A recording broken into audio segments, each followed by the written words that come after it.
Ya, saudara, dalam kita mengecapi nikmat bahagia cukup segalanya kita di sini, jangan lupa saudara kita lihat ataupun kita renungkan saudara kita khasnya di Palestin sana, di Gaza sana, yang mana sekatan bantuan makanan dan minuman disekat, yang mana kebanyakan yang kita tahulah di media sosial, ada yang bayi mati kelaparan, ada bayi yang mati kelaparan, orang-orang tua yang sakit tanpa makanan, mereka kebuluran saudara. Tapi kita di sini cukup segalanya, ya Allah.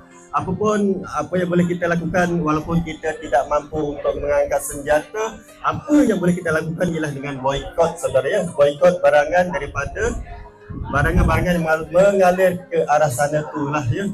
Mereka yang menghancurkan Gaza. Ya, jadi saya tak nak sebutlah negara apa, ya. Jadi kita boikot barangan yang mengalir ke negara itu. Jadi saya teringat satu kisah di zaman Nabi Ibrahim, yang mana Raja Namrud membakar Nabi Ibrahim. Jadi ada beberapa ekor burung memadamkan api menggunakan paruh burung tersebut. Dan ada seekor cicak berkata dengan burung tersebut, adakah mati api yang memadam Nabi Ibrahim dengan air yang dibawa oleh burung tersebut hanya beberapa titis?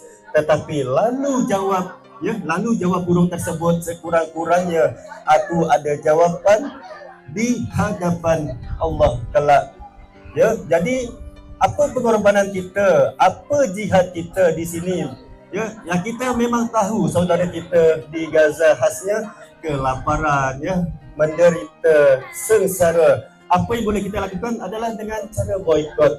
Sekurang-kurangnya, ya, kita ada jawapan untuk dijawab di hadapan Allah kelak di sana nanti. Jadi mana yang boleh kita laksanakan, kita boikotlah saudara, ya. Semoga jihad kecil kita ini, ya, sekurang-kurangnya ada laluan untuk kita, ya, masuk ke surga Allah kelak bersama-sama saudara kita yang mati syahid di Palestin saudara, ya. Apapun, terus kita berjuang demi saudara kita. Sebab siapakah saudara-saudara kamu?